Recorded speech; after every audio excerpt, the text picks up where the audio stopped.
I will do justice to this character.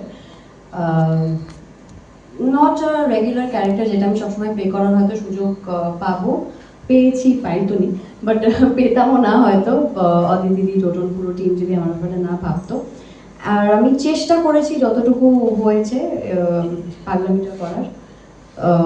আমার মনে হয় এই পুরো চরিত্রটা ফুটিয়ে তোলার জন্য যতটা সাপোর্ট দরকার ছিল, অদিতি তো খুব মিষ্টি, মানে হয় না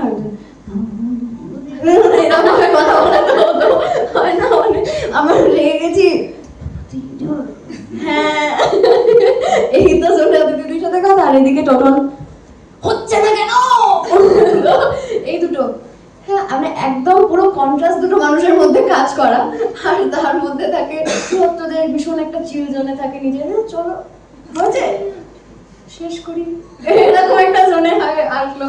আর মানালি ওরকম একটা ভীষণ ফুল অফ লাইফ, এই তোর এটা হয়নি, এই কেন তোর কি লাগলো বল, এবার কানে দুটো কথা, এই সো এই একটা জোনে কাজটা আমরা মনে হয় পুরো করেছি। যতদিন আমরা মনে হয় 16 দিন শুটিং করেছি, ঝপঝপ কেটে গেছে সত্যি কথা বলতে। আর ওর সাথে আমি আগেও কাজ করেছি, এটাকেও একটু আপন করে নিও, সেটাও জানিও। আর ভালোটাই বেশি লাগবে আমার মনে হয়। Thank you. আচ্ছা, আমি না একটা কথা বলতে ভুলে গেছিলাম। আমরা সবসময় একটা গাছকে দেখি, গাছ ফল দেয়, সবকিছু করে, কিন্তু গাছের গোড়াটা খুব প্রয়োজন।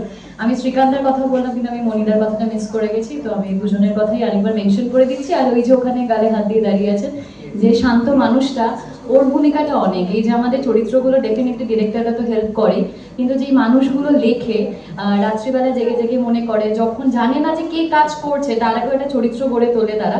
তো দুর্বার